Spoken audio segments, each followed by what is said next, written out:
So much of the last sort of chapter of his life took place in Greenwich at the house. And attached to the carriage house, which is this extraordinary studio that's purpose-built, and you get this incredible sense of the physicality of creation that took place there. The floor is covered in these long, sharp-edged shapes all overlapping and aggregated on top of each other. It really kind of narrates this grand history of image production and picture creation in that space. It's really a kind of painter's dream.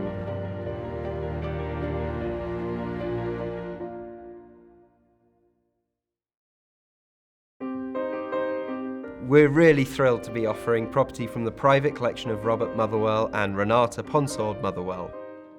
This is a collection of works that belong to these two noted artists who have this fantastic story that really parallels a lot of the developments of abstract expressionism through the kind of third and fourth quarters of the 20th century. We're incredibly excited to be offering works by Robert Motherwell himself, including Summertime Beside the Sea, number 2, Open number 79 in grey with charcoal from 1972. In beige with charcoal, number 8 is a particularly seductive and gorgeous work on paper, dated 5th of February 1973. Renate Ponsold Motherwell arrived in New York from Germany in the 1950s, and she immediately fell into the New York scene around Greenwich Village and around the Cedar Tavern. She actually accompanied Rothko to a costume ball at the Metropolitan Museum, where she first glimpsed Robert Motherwell, and they were married a year later in 1972.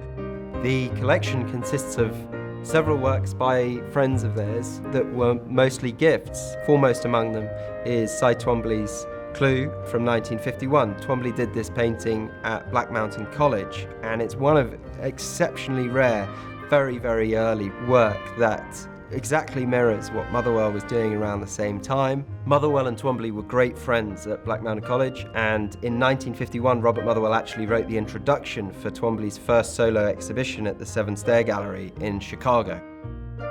The fact that Cy gave Robert such an important work at that very, very germinal stage of his career encapsulates this sort of spirit of shared adventure that was almost ubiquitous among this generation of abstract expressionists. The King playing with the Queen tells a seminal story of 20th century art and connects the surrealists very palpably to the abstract expressionists. Chess for the surrealist artists between World War I and World War II is a mode of expression. It's a way of humanizing the war and bringing it to a scale where it's less atrocious and more approachable. And Motherwell himself would play with Max Ernst later when Max Ernst is here on Long Island. The arrival of this object into the collection of Robert Motherwell was a very organic process. Ernst created the first plaster of this model, and Motherwell saw it right away and put it in the back of his car and took it home because he was so excited about it. And then later, when the work is cast in bronze, Ernst makes sure that a cast of this goes to Motherwell. So the prominence of this work within Motherwell's collection cannot be understated. So it's over 25 years now since Motherwell passed, and I think his contribution towards 20th century art history is really beginning to be appreciated.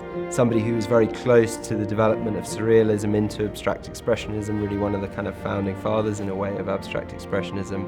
His legacy is being seen with the gravitas that it should be.